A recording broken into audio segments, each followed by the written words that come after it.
I don't like to tell people sometimes about how I feel deep inside, and then I get up in front of a group and I just let it out. And so it's not always comfortable, but I'm going to do that today.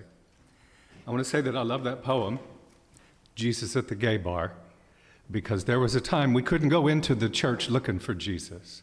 And just like in the Bible, he came looking for us. And we found love and we found joy amidst a lot of heartache. But Jesus met me at the gay bar more than one time, I'll tell you, when I really, really needed it. CCMI is doing a magnificent job at presenting pride, at being inclusive, at being a small voice in what we call the church, which is a big voice. And so often right now that voice is so ugly and so mean.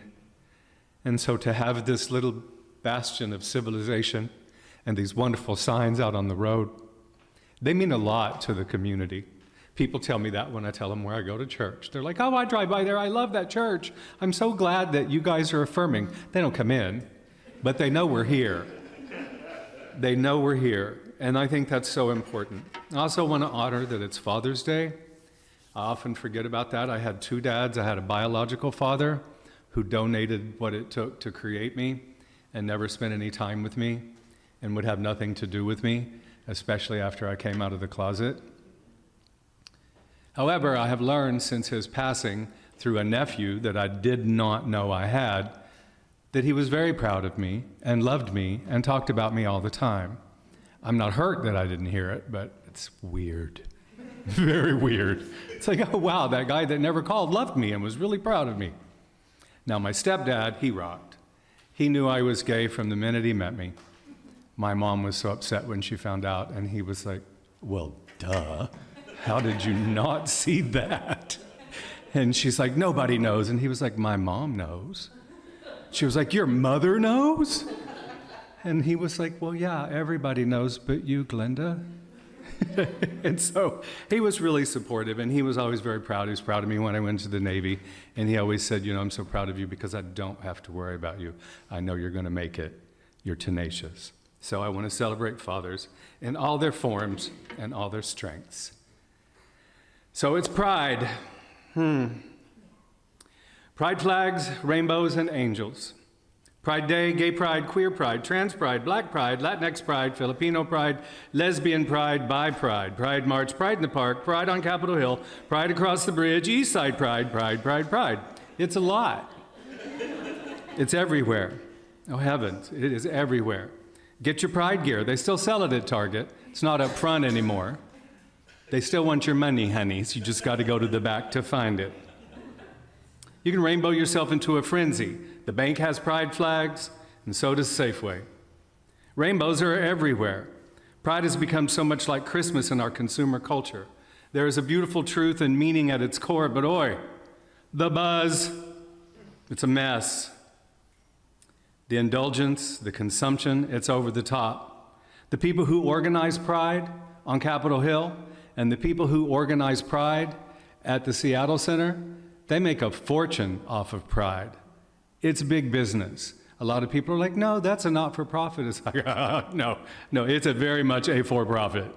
And if you want to be a part of it, you're going to pay big dollars to have a little table there. So I just want to make sure that I get that out there. So I was going to talk about flags because they're just so much everywhere. We have our big pride flag out front. And if you came up Island Crest Way, on the right-hand side, there was that house that had the multitude of flags. They had almost all the flags. And I like to joke because the pride flag keeps changing. Just so you know, our pride flag is not current. Okay?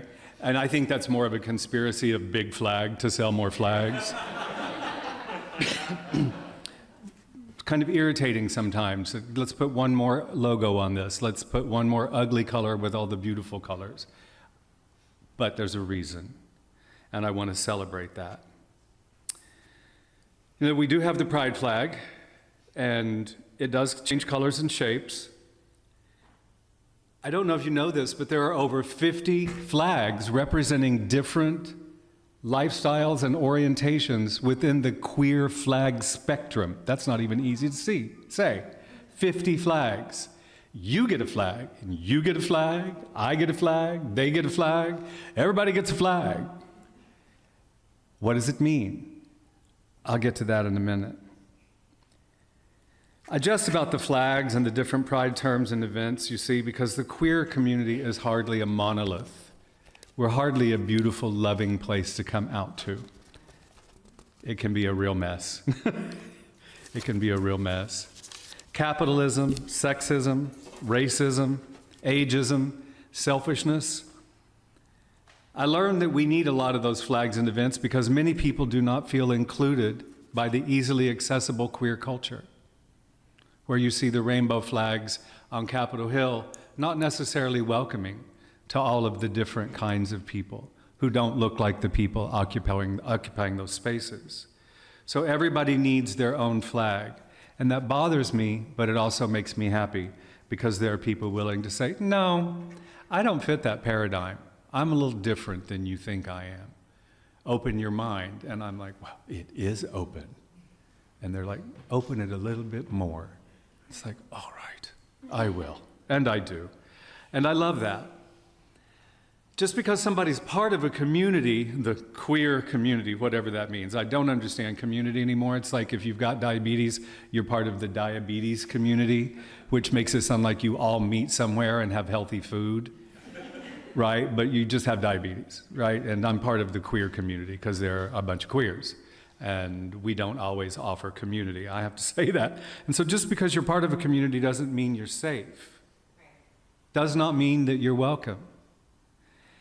And so having a place like this that has a sign on the side of the road tells queers, wow, that might be safe. I'm headed to this queer event where I'm not going to feel safe and welcome, but that church says I am. They may not stop, but they know we're here, and that's so important. It's so important. So I say, if you've got a flag, wave it. Wave it. And be all that you can be. Don't be proud and conceited. Be proud that you made it, that you're here, that you can stand up for yourself and say, I am here. You will not overlook me. I have something to contribute. And you better get out of the way because I'm going to contribute it. I don't need your permission because there are places like that church up on Mercer Island that says, I can come. And I can contribute. And that means so much, even if they don't come. They know. They know that we're here. So I say be proud of yourself. But I've always had a little trouble with the word pride. Growing up in the family that I grew up in, you could be proud of your church, you could be proud of your family, you could be proud of your bowling team, but don't you dare be proud of yourself. And I think a lot of that came from the words of the Bible, the words of Jesus that were used in a way that didn't mean pride like we do today. But in Matthew 23:12, we were informed, for those who exalt themselves will be humbled, and those who humble themselves will be exalted. In Matthew 23:12, we learned that when the disciples argued over who was the greatest among them, Jesus had to sit them down and be like, no, anyone who wants to be first must be last, and must be the servant of all. Jesus also told us, God resists the proud, but gives grace to the humble. And I think from the people I came up with, they just didn't want you to be conceited. Don't get above yourself, right? Especially I came from family that actually were sharecroppers, so they were at the bottom. And don't get too ahead of yourself because life's got a bunch of knocks along the way. So given what Jesus told us about pride, I've always been uncomfortable with the term. It fit right in with what the haters were saying about queer people. They are selfish and outlandish, putting themselves before their families and friends. They are obsessed with themselves and sex and sin. Just look at them. Not meeting the expectations of their parents, not having children for their parents, not being what people expected them to be. They were so selfish. And so when I would see what was going on with what's visible with pride, it kind of fit right in with that. So it always made me a little uncomfortable. And much of what is readily consumable, easily seen and viewed about pride, it just fits right in with that. it fits right in with our larger culture, because our larger culture has become so base. It's all about who's the prettiest, who's the richest, who's got the biggest equipment, who's got the most money. That's what our culture gives us. So the queer community has fit right in because we do that now too. And so it's really hard for people to go into the queer community and feel welcome sometimes. And that's not what our church is doing, but bear with me. I am part of a community of queer people, and I speak from my experience, and I want to just share a little of my history. I worked in HIV prevention for nearly 4 decades. HIV prevention work took me to places where HIV risk and the behaviors that lead up to those risks were bountiful. I worked from pride in settings most people never see. I got my pages out of order. Sorry about that. But yeah, I worked in environments where I got to witness the most base behaviors, the saddest behaviors, the loneliest behaviors, behaviors where people wanted to feel touched and feel loved and feel accepted, and they put themselves at enormous risks in order to feel that way. And it was sad. It was hard to see. And at the end of those days, from where I was working in Pride, I would see the end of the day, and let me tell you, when the rainbows are crumpled and rumpled and in the ditch at the end of the day, it sure takes the shine off of Pride. It makes it a sad, sad place to be. And so that's where I often saw Pride. I didn't get to see it in the daytime and in the celebrations. So that's the world that I came through to provide. With Pride. Sorry, I found my place. So I would see people engaging in behaviors, and I would know that they still needed our love and prayers and our welcome. And I'm better equipped now to call on Spirit than I was then. I've had more time, and I've seen what hate and rage and anger can do to a person over a long time. I still struggle sometimes when I hear all of the messages being shouted in the wilderness of our civilization. But I remember more quickly that God is here, always here within. I remember that it was Jesus who brought us the truth of God. He brought it to us where we were. He brings it to us where we are. Just like in that poem, Jesus at the Gay Bar. And let me tell you, I didn't learn that from the church and the churches at the time that I came out. That is not where I got to learn that. I did learn it from one angel named Sylvia, who always taught me that no matter what, Jesus loved me because Jesus made me, and he didn't make a mistake. And if I messed up, I was already forgiven. Never forget God is within you, no matter what. That was my granny, so I know she didn't lie. I look back now and I see that what the churches were doing, they weren't just hurting me and the people who were dying of AIDS and the people who loved them. They were hurting the word and the message of Jesus. They were sowing doubts about compassion and love and empathy and community. They were removing the foundation stones of the church. They were removing the love and the compassion and the good works of our Lord. The nastiness that came out of the churches about gay men and AIDS divided congregations and families. And for many of the churches, that hate-filled rhetoric has been amplified up to today to include again racism, misogyny, and hate. And it's loud, and people are hearing it.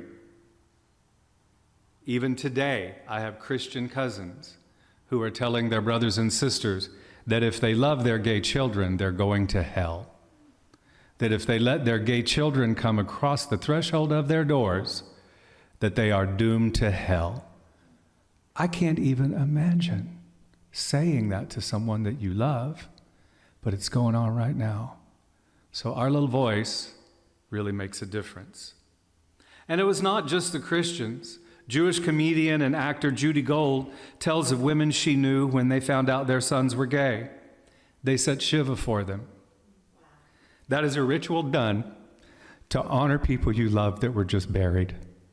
They were telling their children, "You're dead to me because you're gay." I can't imagine. And then some of their sons died of AIDS. But they had already set Shiva, so it was no big deal. That just broke my heart to hear that. People were losing sons and brothers and uncles and fathers, and they couldn't share their grief at their own church. The church had abandoned its people. It ostracized the dying. The church had become something unrecognizable to people who had been in church for years. But through all that, the angel showed me a different story. One little angel was a boy dying of AIDS. I cry when I think it. Loved him so much. He was ostracized, thrown out of his school, thrown out of his community. That boy, Ryan White, that angel, and his family were bold, and they openly shared their stories with the world. And they opened them up to themselves up to pain and ridicule, but they wanted to know the world was being unfair. And they helped the world start to see that AIDS was a disease that anyone could experience.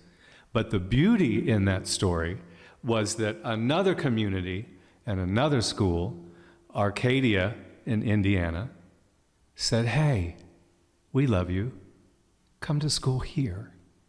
Come to church here." Wow. Those angels broke my heart with love. It was so amazing to see. And even then, they were shouted down by the Christian voices of the day for being sin. How could you be sin when all you're doing is loving a child and his family? So that community supported Ryan, and he died his senior year with AIDS after having been able to live a life of dignity. That's amazing. During those days, other angels came to show me the love of God. It was the gay women in our community, the self-proclaimed dykes, lesbians. They came, so many of them came, and they held the hands of the dying. They took them to movies, they took them grocery shopping, they laughed with them, they cried with them, they became family. They carried our dead, literally. They hugged us, and they were there. And that kind of unity is rare. Oh, but it was magnificent. I celebrate my sisters. Oh, I celebrate my sisters. I could never, ever turn my back on the lesbian community after that. I wouldn't want to anyway. But how amazing. They earned a special place in heaven. And I'm old enough now, and some of them were old enough now. I know they're already there. I can't wait to see them. And now more angels have arrived, and they're still at work doing decency, showing love, and protecting the outcasts. A friend of mine bawled last Sunday, telling me about what it was like to be at his church's Pride celebration and what it meant to him. He couldn't talk, he couldn't breathe. They weren't celebrating him, but they were celebrating an environment where everyone was welcome, and he was so moved. And another friend tells me that without the Pride Parade and celebration the year that he came out, he might not have survived. But he went down and walked the parade route all by himself, and the love and the acceptance and the celebration that he saw on both sides of that street saved him that day. And now he goes back every year. Doesn't do much else with the gay community, but he goes back for Pride Parade. So that's one life saved. That's one beautiful soul that still walks today. And he has a church home. And it's not this church, so there is another church. One of my trans friends tells me how important it is that she is welcome and that she can be seen as a trans woman. She's proud that she can be approached by people who need perhaps to process the transition of a child or a friend or themselves. And she's proud that she's able to be there for them. She too has a church home. So here we are, churches are now coming out of the darkness, flying a rainbow flag and letting the world know that God loves all creation, every one of us. And in these times of division, that's difficult because we're divided everywhere. We're polarized. You're either with us or against us. Our media and our culture push us to one side and makes us look at the worst of the other side. It's always a side, and it's always ugly. And I hate to see that happen because it's easy for that to affect us. It's easy for us to lose our culture, our ability to see the nuance, our ability to see the love and the human nature.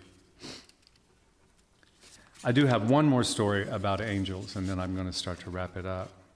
Years ago, while I was doing a lot of activism, I had set up an event in Douglas County in Lawrence, Kansas, and it was a big Valentine's dance to raise money for an AIDS service organization. And it was a big deal throughout the city, throughout Northeast Kansas. Hundreds of people came. Westboro Baptist Church showed up. It was a good thing, because if they showed up, you knew you were going to have a big attendance. But I just couldn't take it anymore. I had seen them every day for years. They were in my face. They spat on me. They did the most horrible things to me. They faxed my face and my name around northeastern Kansas with the most vile accusations about feces and children.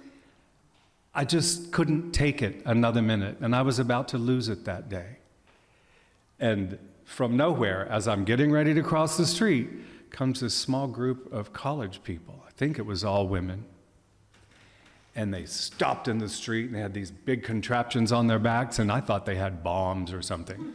They looked mad. They looked ready to take this on. And they stood there. One of them looked at me and she was like, I was like, okay. And whatever they did, from those packs on their back came angel wings. 20 feet wide, 10 feet tall, and they blocked everyone's view of Westboro Baptist Church. And I was like, yes, yes, God is with me today, and the angels have come again. So there's always somebody there. You just have to be open to them, and that meant the world to me. So as I say that, and I acknowledge that this church is filled with angels and prophets and saints, I am so blessed to be here and to speak to you. But my sermon takes a turn, and I can't help it, because in the last couple of weeks, our church has been facing some decisions, and people have been having discussions that don't sound like love. And I've heard some things said that really break my heart. And I have to ask, that sign out there says we're all welcome. Let's remember to extend that to the people who might disagree with us in the church, because I think we all want the same thing, and that is for our church to be magnificent and to grow. And we're all on the same side. So as you extend your pride and your welcome outside the church, make sure to leave enough behind inside the church, because we really need each other. I need you. I love you. And I'm so glad that you're here. I mean, I'm so glad that you are here. And I thank you. And I'm filled with pride that you love me. And I'm filled with pride that I survived and made it to today. I'm so grateful to God. I'm so grateful to all of you. And I thank you. God bless you.